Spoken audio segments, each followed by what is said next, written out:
Monopoly in the pharmaceutics industry. A monopoly in economics is when there is an individual seller selling a one-of-a-kind product in a market. Because of this, the seller has no competition. There are many characteristics of a monopoly. Since the product being sold is unique, there are no economic substitutes.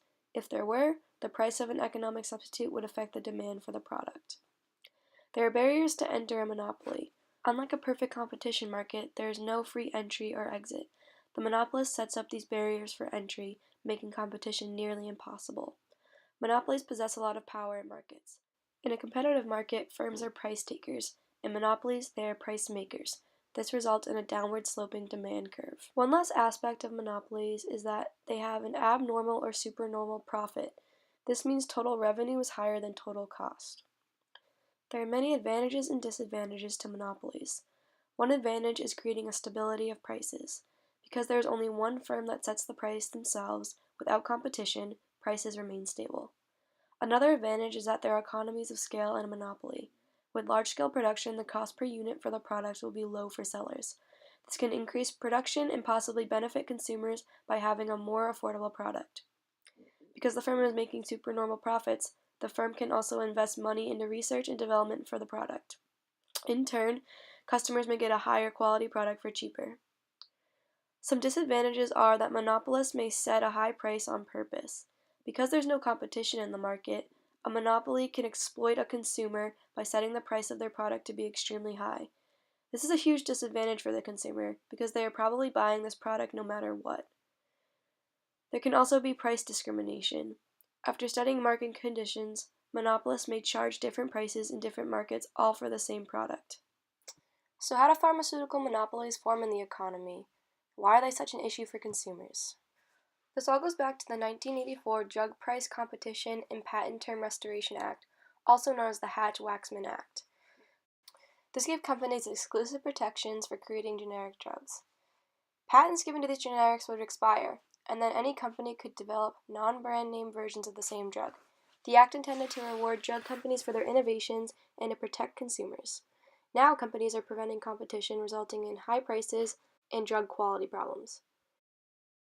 In 2011, 4.02 billion prescriptions were written in America alone.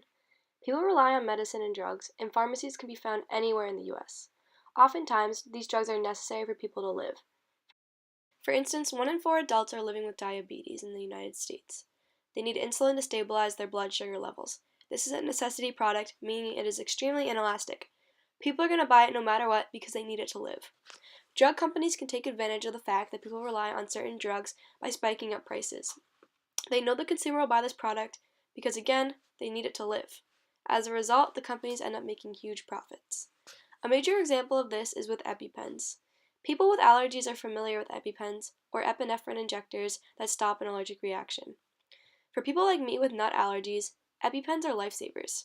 In 2016, the price of a 2-pack of EpiPens jumped from $100 to $608. The EpiPen itself costs about $30 to make, according to experts. As a result, Mylan, the company that owns EpiPen, profited around $1 billion in 2015. That same year, CEO Heather Bresch made around $18 million. Her salary has spiked 671% since 2007. Now Mylan is under heavy criticism for exploiting their customers. EpiPens are a household name, and other epinephrine injectors are almost unheard of. How does EpiPen get away with this?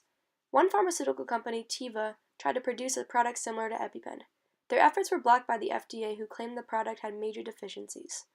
Another competitor, known as Adrenaclick, had also tried to emerge in the market. Many insurance companies do not cover it, and the FDA made it illegal for pharmacies to replace EpiPens with Adrenaclick.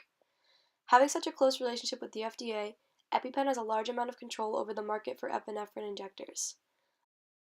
Another reason Mylan has been able to raise their prices so high are because of patents. Mylan has patent protections that last until 2025. Competitors who want to create an autoinjector cannot violate this patent.